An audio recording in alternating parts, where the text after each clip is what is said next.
हरे महादेव। आप सब भी कमेंट में हर हर महादेव जरूर लिखिएगा। हर हर महादेव, वीर महादेव। तो हेलो एवरीवन, गुड मॉर्निंग। कैसे हैं आप सभी लोग? आई हो आप लोग अच्छे होंगे, स्वस्थ होंगे, मस्त होंगे। तो अभी सुबह का 10 बज रहा है और मैं नहा धोआ के रेडी हो गई हूँ। तो घर में पूजा पाठ तो कर ली हूँ, अब जा रही हूँ मंदिर पूजा करने। तो चलिए बस आप लोग ब्लॉग में बने रहिए, मैं आगे ब्लॉग कंटिन्यू करती हूँ। जो फ्रेंड्स, तो मैं यहाँ पे घर में पूजा पाठ अच्छे से कर ली थी और मंदिर जाने की तैयारी कर रही थी और अच्छे से सब कुछ घर में हो गया। तो अब हम अभी मंदिर जा रहे हैं। आप लोग बस ब्लॉग में बने रहिए।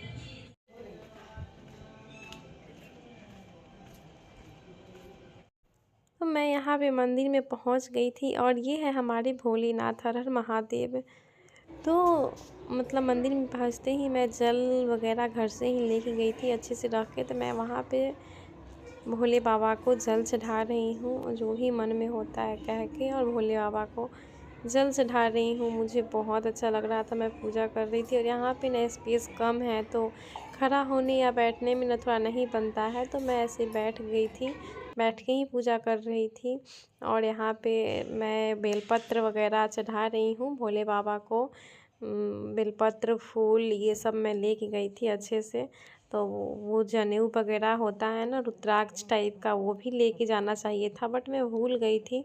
तो भांग, धतूर, बेलपत्र, फूल ये सब ले गई थी। और मैं पहले वो अशोक गणेश जी को, कार्तिक जी को, अशोक सुंदरी को, फिर मैं भोलेनाथ को पूजा कर रही थी और भोले बाबा से अपना हर एक बात कह रही थी। कोई नहीं है मेरा उनके अलावा, मैं उन्हीं से हर बात बताती हूँ। क्योंकि जिस सिचुएशन से अभी हम लोग गुजर रहे हैं ना, शायद कोई नहीं गुजर रहा होगा। और यहाँ पे मैं पार्वती जी को सिंदूर लगा के अपने सर में लगा लेती हूँ और कहती हूँ, हे पार्वती जी, अपने सुहाग की तरह हम सबका सुहाग अमर रखिएगा।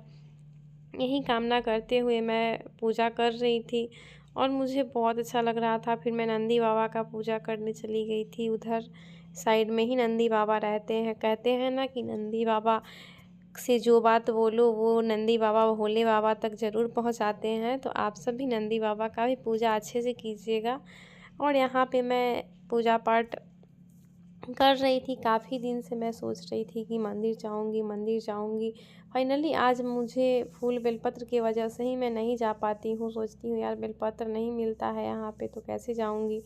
उसके बाद फिर मैं 1 लोटा जल लेने बाहर चली गई थी और जल लेके आई थी। मैं फिर से भोले बाबा को जल चढ़ाऊँगी 1 लोटा। ऐसे हम लोग की तरफ उसको लोटकी बोला जाता है, पित्तल का लोटकी होता है।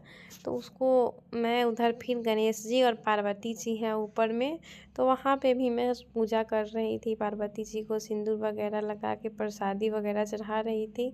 और यही पूजा पाठ बहुत अच्छा लगता है। बाहर हनुमान जी हैं तो उनका भी पूजा करने में बाहर जाऊंगी। और यहाँ पे हनुमान जी का पूजा करने मैं चली गई। और मंदिर में ना गाइज पूरा शांत शांत था और मुझे बहुत मज़ा आ रहा था। मैं मतलब अकेली थी वहाँ पे, मन से पूजा कर रही थी पूरा अच्छे से। ज़्यादा भीड़ होता है ना तो अच्छे से पूजा नहीं कर पाते हैं।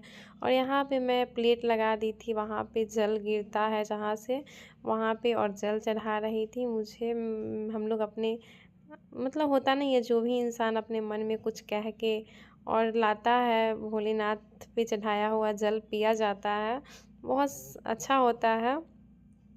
कहते हैं ना गाइज, 1 लोटा जल हर समस्या का हल। वही बात है, भोलेनाथ से अच्छे से पूजा कीजिए, मन से कीजिए तो भोलेनाथ हर मनोकामना पूर्ण करते हैं। तो यहाँ पे मैं दिया जला ली थी, दिया बाती और धूप बत्ती, और दिखा रही थी भगवान जी को। मुझे जहाँ तक जितना सोचती हूँ, जितना आता है उतना ही मैं करती हूँ। और यहाँ पे मैं प्रणाम कर रही थी। जो भी बात होता है ना गाइज, मैं भोले बाबा से ही बताती हूँ, क्योंकि उनके अलावा ना मेरा कोई नहीं है। होता नहीं है, हर किसी की ज़िंदगी में कोई फ्रेंड है, माँ बाप है, अपना फैमिली है, जिससे हर चीज़ इंसान शेयर करता है तो मन हल्का होता है। मेरा कोई नहीं है कोई बात शेयर करने वाला, तो मैं भोलेनाथ से ही करती हूँ। और होता नहीं है गाइज, अभी जो मेरा समय चल रहा है ना, शायद भगवान किसी की ज़िंदगी में ऐसा ना दे। और मुझे पता है कि मेरे ज़िंदगी में तो भले ही बहुत सारा दुख आता है, बट हर दुख के साथ ना भगवान मेरे साथ ज़रूर रहते हैं। मैं उन पे विश्वास करके न रहती हूँ। और मैं यहाँ पे नंदी बाबा के कान में जो भी बात होता है, कहा जाता है, वो कह रही थी नंदी बाबा भोले बाबा तक पहुंचाते हैं हर बात। कैसे सुनते हैं हम, मुझे तो उतना नहीं पता, बट मैं पूजा पाठ अच्छे से कर ली थी। यहाँ पे जाके माँ पार्वती जी का और गणेश जी का भी आशीर्वाद ले रही थी मैं। मुझे ना आज बहुत ज़्यादा मज़ा आ रहा था पूजा करने में, क्योंकि माहौल भी शांत था और मंदिर में ज़्यादा भीड़ भी नहीं था। और मैं सावन में जाती थी, सावन का महीना चल रहा था ना, तो मैं भोलेनाथ के पास जाती थी। उसके बाद मैं फिर आज ही गई थी सावन के बाद शायद। और यहाँ पे मैं पूजा पाठ हो गया है मेरा कंप्लीट। तो फ्रेंड्स, मैं यहाँ पे पूजा पाठ कर ली हूँ और ये है हमारे महादेव। आप सब भी कमेंट में हर हर महादेव ज़रूर लिखिएगा, हर हर महादेव, हे महादेव। तो महादेव सबकी मनोकामना पूर्ण करती है। आप लोग बस पूजा पाठ कीजिए भगवान का, और हम सब के साथ महादेव जी है। हर हर महादेव, हे महादेव। बाद मेरा पूजा पाठ हो गया था कंप्लीट और मैं बाहर आ गई थी। बाहर से मैं आशीर्वाद ले रही थी, भगवान से प्रणाम करके ही मंदिर से निकला जाता है। और मैं क्षमा मांग रही हूँ कि हे भोलेनाथ, जो भी गलती सलती हुआ है माफ़ कर दीजिएगा। और पूजा वॉइस ऊपर करना पड़ रहा है ना, कि बगल में स्कूल चलता है, इससे जब तक आई तब तक पतिदेव रेडी थे जाने के लिए। फ्रेंड्स, तो मैं यहाँ पे मंदिर से आ गई हूँ पूजा पाठ करके, और अभी जा रही हूँ खाना खाने। और पतिदेव अभी चले गए। तो पतिदेव अभी कहाँ गए हैं, तो वो भी डॉक्टर के पास गए हैं अपनी दादी को लेके। उनको डॉक्टर के पास जाना था समस्तीपुर, तो वो वहाँ चले गए। और मैं अभी रूम पे अकेली हूँ, तो अभी बस पूजा पाठ कर ली हूँ। अब जा रही हूँ, थोड़ा नाश्ता कर लेती हूँ। नाश्ता में बनाई हूँ मैं कद्दू का भुजिया और रोटी। कद्दू का भुजिया, या फिर बहुत सारे लोग लौकी समझते होंगे, तो लौकी का सब्ज़ी और रोटी बनाई हूँ। तो वही सब बनाई हूँ। अभी जा रही हूँ, नाश्ता कर लेती हूँ, फिर भूख वगैरह लगेगा तो देखा जाएगा। चावल बनेगा दोपहर में। और अभी टाइम कितना हो गया, 1 बज गया। मैं 11 बजे से पूजा में लगी हूँ और अभी 1 बजे मेरा पूजा पाठ खत्म हुआ है। तो मैं इनके लिए तो रोटी बनाई थी, बट ये रहा मेरा सब्जी, मतलब कद्दू का सब्ज़ी बनाई थी, जो भी समझिए, भुजिया सब्ज़ी। और पतिदेव को तो मतलब तेल मसाला जो भी होता है ना, वो सब मना कर दिया है डॉक्टर, तो उनको नहीं खाना है। तो उनके लिए रोटी बनाई हूँ और मैं अपने लिए यहाँ पे पराठा बनाई हूँ। तो बस आप लोग ब्लॉग में बने रहिए। नाश्ता करने के बाद फिर आप सभी से मिलते हैं। तो फ्रेंड्स, अभी मैं नाश्ता पानी कर ली हूँ। नाश्ता की हूँ, पानी नहीं पानी पी हूँ। तो वही सब कर ली हूँ और ब्लॉग को कंटिन्यू करती हूँ। तो अभी मैं रूम पे अकेली हूँ, पतिदेव भी चले गए हैं। और सोची हूँ कि आप लोगों से ही बात करके मन लगा लेती हूँ, क्या ही करूँ। तो वो भी चले गए हैं और वो अपनी दादी को लेके समस्तीपुर वो अपनी दादी को लेके समस्तीपुर गए हैं। उनकी दादी का तबीयत ज़्यादा ख़राब था ना, तो वो एक बार तो गई थी, सेकंड बार गई हैं। वो कुछ होता नहीं है, पैरालिसिस वगैरह, वही इशू है, उनमें प्रॉब्लम है, तो गई हैं। और मैं कल नहीं, परसों मैं गई थी मॉल, बगल में ही एक मॉल है वहाँ पे। तो वहाँ से मैं एक स्वेटर लाई हूँ, बहुत ही प्यारा स्वेटर है, आप सभी को दिखाती हूँ। बस आप लोग ब्लॉग में सुनिए। कोई सूट करने वाला नहीं होता है ना, तो ऐसे ही करना पड़ता है। ये वाला स्वेटर मैं लेके आई थी वहाँ से, बहुत ही प्यारा है, यूनिक है, मतलब साड़ी वगैरह पे पहनने के लिए बहुत ही अच्छा लगेगा। और मुझे ना गाइस, जो अच्छा लगता है मैं ले ही लेती हूँ। तो ये ली थी।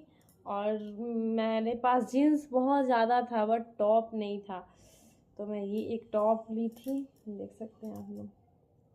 ये भी बहुत ही प्यारा है, वाइट कलर का मुझे पहनने का मन था, तो मैं ली थी।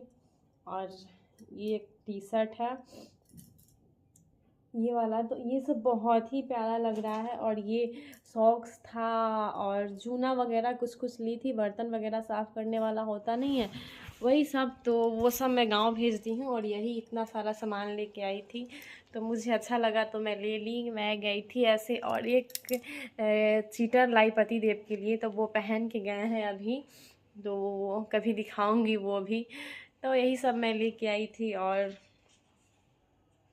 अभी ना गाइस, एक मधुमक्खी नहीं होता है, वो वहाँ पे फंसा हुआ है, वो ना मतलब आवाज़ कर रहा है। मैं बट मुझे इतना डर लग रहा है ना, कि मैं उसको ना ही देखने जा रही हूँ और ना ही उसको सोच रही हूँ जाके निकाल देती हूँ। बट फिर सोच रही हूँ कि मैं निकालने जाऊँगी, कहीं मुझे ही वो कर लिया तो एक तो अकेली हूँ रूम पे, ऊपर से पूरा डर जाऊँगी। हाँ, वही सोच के नहीं जा रही हूँ। तो गाइज बस यही रहा मेरा आज का ब्लॉग। आप सभी को मेरा छोटा सा ब्लॉग कैसा लगा आप लोग कमेंट करके ज़रूर बताइएगा गाइज, और लाइक कमेंट शेयर करना मत भूलिएगा, सब्सक्राइब तो कर ही लीजिएगा गाइज। क्या ही बताएं, अब तो सोच ही रहे हैं कि रोज़ रोज़ आप लोग के लिए ब्लॉग कंटिन्यू करेंगे। तो बस इस ब्लॉग को यहीं पे रहने देते हैं, इस ब्लॉग को यहीं पे करते हैं एंड, मिलते हैं फिर से एक प्यारा सा ब्लॉग लेके। तब तक के लिए bye bye guys, love you all.